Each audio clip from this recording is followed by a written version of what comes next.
So then he says, خَلَقَ الْإِنسان. My final words to you guys, inshallah ta'ala. I know I said final before. This is final. خَلَقَ الْإِنسان. You know the word insan, Ibn al-Faris argued it could be two origins. It could be nasiya, means human beings are very forgetful. Or it could be from uns, which means human beings are very loving. Alligators are not very loving. Lions are not very loving. You know?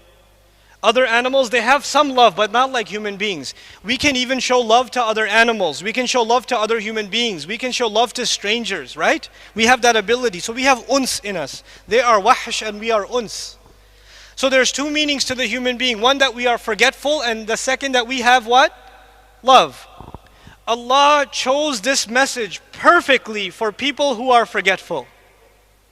For people who are forgetful. Because when people forget, what do they need?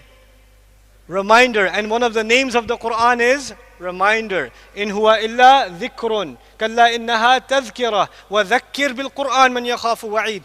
Quran is reminder because we are insan. So he says, I taught the Quran because you're insan. You forget, that's why I gave you a reminder. You keep forgetting, so I keep reminding you over and over again. That's why I did that. Subhanallah. And the second is love.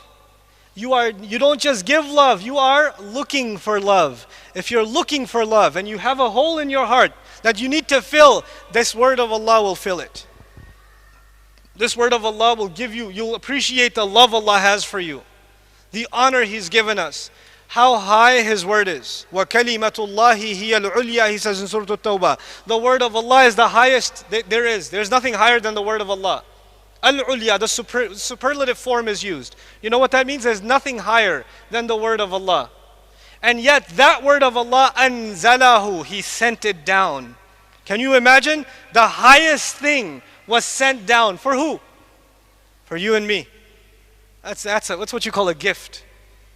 I don't deserve that gift and you don't deserve that gift. That is an act of love of Allah. Who is going to accept that invitation from Allah? If Allah called Himself a teacher, who will refuse to be a student? You know? And if you start now, I don't care if you're 70 or 7, if you turn to Allah and say, Ya Allah, I want to learn your book. You called yourself a teacher and I want Ar-Rahman to be my teacher, so I'm ready to be His student. Then it does not matter whether you know a little bit or you know a lot. Because you began with Ar-Rahman, there will be barakah in your learning. And when there's barakah in your learning, you will learn like you have never learned before. Never.